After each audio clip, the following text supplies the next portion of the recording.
Si vous faites entre 1 et 5 répétitions, vous travaillez plutôt la force. Si vous faites entre 3 et 15 répétitions, vous travaillez plutôt l'hypertrophie, le volume musculaire. Si vous faites au-delà de 20, même au-delà de 30, vous travaillez plutôt sur l'endurance. Donc évidemment, si vous montrez ça à un coach ou à un préparateur physique, il va vous dire c'est du bullshit et ceci et cela, s'ils veulent.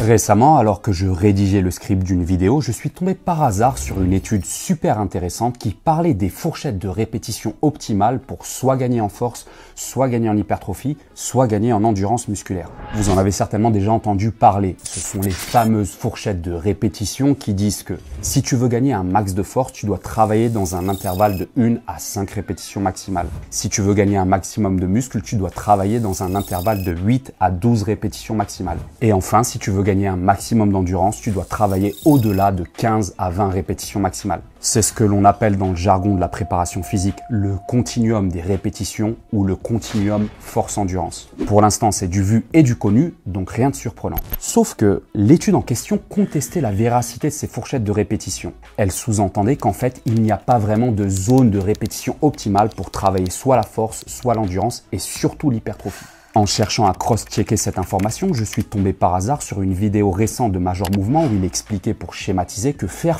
3 fois 10 répétitions aux patients en kiné n'était pas nécessairement la meilleure stratégie par défaut pour améliorer leur état et qu'il fallait que les kinés comprennent pourquoi on préconise tel nombre de répétitions au lieu de tel nombre de répétitions. Alors je vous pose une question. Pourquoi 3 fois 10?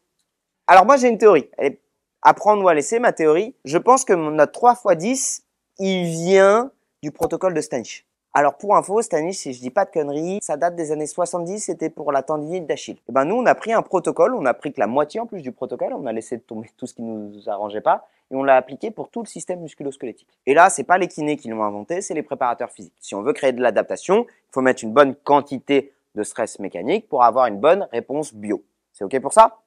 Eh bien, il a parfaitement raison. Et justement, ce qu'il a fait pour les patients kinés, j'aimerais le faire pour toi là qui mate cette vidéo et qui aspire certainement à prendre un maximum de masse musculaire. J'aimerais te faire comprendre pourquoi l'intervalle de 8 à 12 répétitions pour l'hypertrophie dont on te parle tout le temps n'est pas nécessairement par défaut le nombre de répétitions optimales que tu dois faire pour maximiser ta croissance musculaire. Et que la fameuse équation 10 reps max égale hypertrophie maximale est au mieux une grossière approximation, au pire une vaste fumisterie. Tu vas voir en fait que tu peux gagner des muscles dans un intervalle de répétition beaucoup plus large que le fameux 8 à 12 RM. Et comment dans certains cas, travailler ta force peut très positivement impacter ton développement musculaire et aussi comment dans d'autres cas, travailler ton endurance musculaire peut aussi très positivement impacter ta croissance musculaire. On est parti! Comprendre la notion de 1 rep max ou une répétition maximale. Alors avant de commencer, tu dois comprendre la notion de RM ou répétition maximale, des fois où ce serait pas très clair. La répétition maximale, c'est un mix de deux choses. D'un côté, la charge avec laquelle tu travailles et de l'autre, le nombre de répétitions que tu es capable de faire avec cette charge. Je vais d'ailleurs laisser Major Mouvement te l'expliquer à ma place car il la vulgarise très bien dans sa vidéo. Une RM, c'est ça. Une résistance maximale ou une répétition maximale. Je prends une charge, admettons 100 kg. On s'en fout, hein. Je suis là et je fais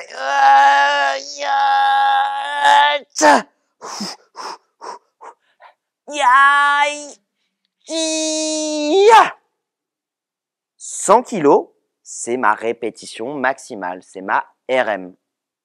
Si j'ai été capable de faire une seule répétition, j'ai travaillé de la force. Si je travaille du coup entre 1 et 5 répétitions, ce que je vais principalement travailler, c'est ma connexion cerveau et muscle. Dans une deuxième chose, je suis là. 1, 2, 3, 4, 5, 6, 7, 8, 9, 10, 12. J'arrive à l'échec musculaire entre 3 et 15. À ce moment-là, j'ai plutôt travaillé mon hypertrophie. Si je vais au-delà, tac, tac, tac, tac, tac, tac, tac, tac, tac, tac, et que j'en fais 60, est-ce que j'ai travaillé ma connexion cerveau-muscle? Oui. Est-ce que j'ai travaillé mon hypertrophie? Oui. Mais j'ai principalement travaillé mon endurance.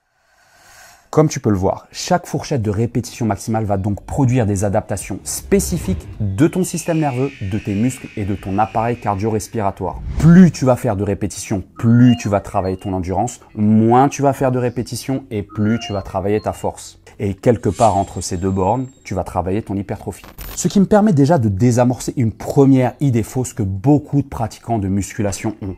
Ces fameuses 3 zones de travail, 1 à 5 reps max pour la force, 8 à 12 reps max pour l'hypertrophie et plus de 15 reps max pour l'endurance, ce ne sont pas des zones cloisonnées. Ce que je veux dire par là, c'est que c'est pas à 5 reps max pile que tu arrêtes de travailler ta force. Ce n'est pas non plus à 8 reps max pile que tu commences à travailler ton hypertrophie. Et enfin, ce n'est pas non plus à 15 reps max pile poil que tu arrêtes à 100% de travailler ta force et ton hypertrophie pour ne travailler que ton endurance. Ce que je veux juste que tu comprennes, c'est que ces fameuses zones de travail ne sont pas séparées les unes des autres par des bornes figées et rigides. Donc ne va pas croire que quand tu fais 10 répétitions maximales, tu ne bosses que ton hypertrophie. Tu bosses aussi ta force et ton endurance, bien que dans une moindre mesure. L'intervalle de répétition optimale pour l'hypertrophie musculaire. On entend souvent dire que 8 à 12 répétitions maximales, c'est le meilleur intervalle de répétition pour la croissance musculaire et que 10 reps max, c'est le golden number, le nombre de répétitions magiques qui va te permettre de maximiser ton hypertrophie. Eh bien, c'est pas vrai. Dans la méta-analyse de 2021 sur laquelle je suis tombé, les auteurs sont clairs sur ce point. La zone de répétition optimale pour maximiser l'hypertrophie musculaire est beaucoup plus large que 8 à 12 répétitions maximales. De fait, Major Mouvement évoque dans sa vidéo une fourchette allant de 3 à 15 répétitions maximales pour l'hypertrophie musculaire. Mais on pourrait aller encore plus loin. On pourrait l'élargir à 3 à 20 répétitions maximales. En effet, dans leur papier, Brad Schoenfield et ses collègues évoquent de nombreuses études dans lesquelles les auteurs n'ont trouvé aucune différence significative en termes de croissance musculaire entre des protocoles d'entraînement basés sur du 8 à 12 RM et des protocoles d'entraînement basés sur du 20 à 25 RM. Autrement dit, des séances où les sujets ont effectué 20 à 25 répétitions maximales par exercice ont produit les mêmes résultats en termes de croissance musculaire que des séances où ils ont seulement effectué entre 8 et 12 répétitions maximales par exercice, et ce aussi bien pour les muscles du haut du corps que pour ceux du bas du corps. Qu'est-ce que ça veut concrètement dire tout ça? Alors le message final dans tout ça, celui que tu dois garder en tête, est le suivant. Tu peux aussi bien gagner des muscles avec des charges légères à modérées qu'avec des charges relativement lourdes, pourvu de poursuivre ton effort jusqu'à un seuil proche de l'échec musculaire dans les deux cas. En d'autres termes, si tu travailles avec 30% de ta charge maximale sur un exercice et que tu vas à l'échec, tu peux t'attendre à des gains musculaires similaires à ceux que tu obtiendrais si tu travaillais avec 80% de ta charge max à l'échec sur ce même exercice. La seule différence étant que tu atteindras l'échec musculaire beaucoup plus vite avec une charge à 80% ta 1RM qu'avec une charge à 30% ta 1RM logiquement. Et ça, voyez-vous, je pense que pour la grande majorité d'entre vous, c'est un putain de scoop car ça invalide en partie la croyance selon laquelle l'intervalle de 8 à 12 répétitions maximales, ce serait le top du top pour l'hypertrophie. Je te déconseille, cela dit, d'aller trop souvent à l'échec car c'est particulièrement éprouvant pour ton système nerveux et cela augmente tes risques de surentraînement. Le seul problème des charges légères à modérées et que soulignent les auteurs de l'étude, c'est qu'elles te contraignent à faire beaucoup plus de répétitions pour t'approcher de l'échec, ce qui rallonge tes séries et peut du coup rendre tes séances beaucoup plus longues. Et c'est pourquoi si tu veux maximiser ta croissance musculaire, je te recommande la chose suivante. C'est ainsi que je m'entraîne et que je coach mes clients.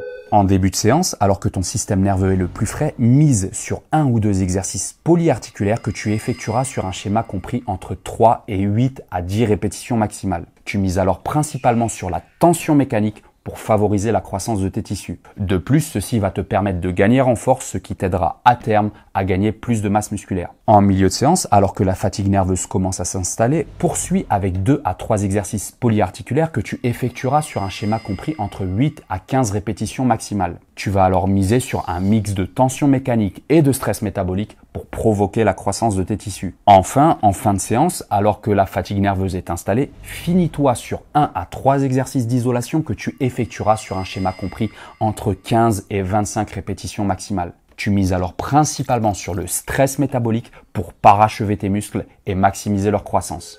En d'autres termes, pour gagner un max de muscles, ne mise pas tout sur la force ni tout sur le pump. Essaye de combiner les deux approches au sein même de tes séances, histoire de tirer le meilleur des deux mondes. De plus, une chose que j'ai remarqué en faisant ça, c'est que grâce à la tension mécanique imposée par les charges lourdes que tu vas soulever en début de séance, tes muscles vont se développer en se densifiant, en devenant plus durs et plus striés pour ce rendu au final. Et de l'autre côté, grâce au stress métabolique créé par les charges modérées à légères de tes fins de séance, tes muscles vont se développer en se galbant, en gonflant. C'est le fameux pump qui préfigure de la non moins fameuse gonflette pour ce rendu au final. Et voilà tout l'ami. Alors après, si cette vidéo t'a plu, n'hésite pas à me lâcher un petit pouce et à la partager tout autour de toi, car ça fait toujours plaisir de voir que mon travail t'apporte quelque chose de concret et d'utile. Sinon, dis-moi, toi, t'es plutôt un adepte du 5x5, du 3x10 ou bien du 2x20? Réponds-moi en commentaire, c'est fait pour ça, donc n'hésite absolument pas. Après, si tu veux savoir comment je fais pour être sec et massif toute l'année, je t'invite à checker cette vidéo. Et si tu veux comprendre comment passer d'un physique fat à un physique fit, alors regarde cette vidéo. Sur ce, l'ami, à bientôt.